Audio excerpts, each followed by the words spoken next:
पूज्य मुरारी बापू जी एक कथा कह रहे थे, उसमें एक दृष्टांत सुना रहे थे। एक दृष्टांत उन्होंने बड़ा सुंदर सुनाया कि एक पत्रकार ने उनसे प्रश्न किया कि हमें जो पूछना होता है आप वो जवाब कैसे दे देते हो, आपको कैसे मालूम पड़ जाता है कि हमको यही पूछना है। कई माताएं ऐसी आती हैं प्रश्न लेकर, मेरे को पूछना है मेरे यहाँ 2 शिवलिंग है, कहीं पूछती मेरे यहाँ कंकर शंकर है उसके टुकड़े हो गए, कोई पूछती मेरे को ये प्रॉब्लम। तो वो आपको कैसे मालूम पड़ जाता है कि हमको ये पूछना है। कई टीवी पर कथा सुनते हैं वो कह देते हैं, आपको कैसे मालूम पड़ जाता है कि हमने हमारे मन में आज ये बात थी और हम पूछना था और उत्तर मिल गया। उसका उन्होंने बड़ा सुंदर जवाब दिया कि देखो एक ऊंट पर बैठकर रेगिस्तान में एक भाई जा रहा था और एक 80 साल की बूढ़ी माँ सिर पे एक बड़ा सारा पोटला रखी हुई थी।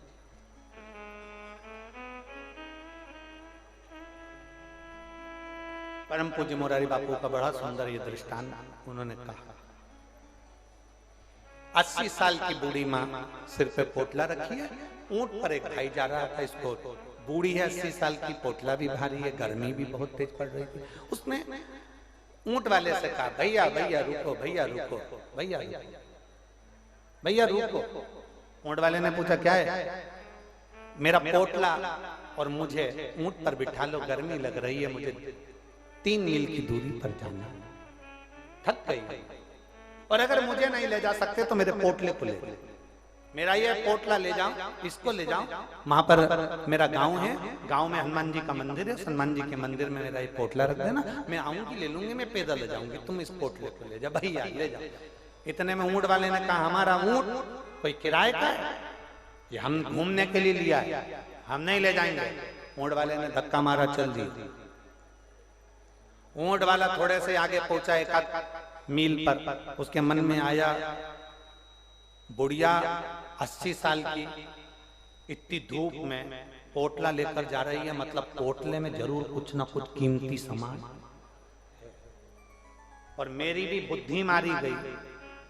बुढ़िया कह रही थी मेरे को मत ले जा, तो पोटले को ले जा, हनुमान जी के मंदिर में रख देना, मेरे को पोटला ले लेना था और उसको अपने गांव ले जाता। बुढ़िया पड़ी रही। उसने सोचा अभी क्या बिगड़ा, वापिस चलो। उसने 1 मील से अपना ऊंट वापिस लिया, बुढ़िया के पास आ गया। बुढ़िया से कहा माँ, ओ माँ, तो कितनी बूढ़ी है, थक जाएगी, ला तेरा पोटला मैं ऊंट पर रखकर ले जाता हूं। इतने में बुढ़िया ने कहा अब मुझे पोटला नहीं देना, मुझे पोटला नहीं देना। क्यों नहीं देना? नहीं देना।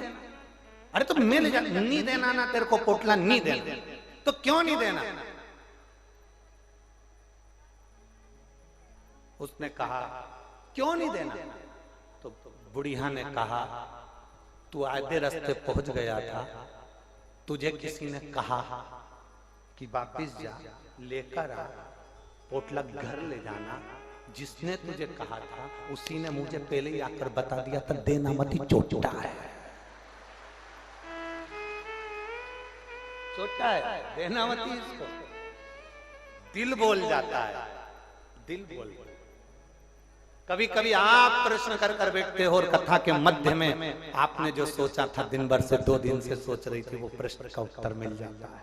कभी समझ लेना उस शंभू का निवास अगर तुम्हारे दिल में है तो शंभू का निवास कथा करने वाले की वाणी और दिल में भी है, वो आपके दिल की बात समझ जाए। वक्ता और श्रोता का भाव क्या है? वक्ता और श्रोता का आनंद क्या है? वक्ता और श्रोता का मतलब क्या है? वक्ता और श्रोता का मतलब है वक्ता कथा वो ही करता है जो श्रोता सुनना चाहता है। श्रोता के दिल में जो उमंग उत्पन्न होती है, श्रोता के दिल में जो उत्साह उमंग उत्पन्न होती है, श्रोता के दिल में जो बात उत्पन्न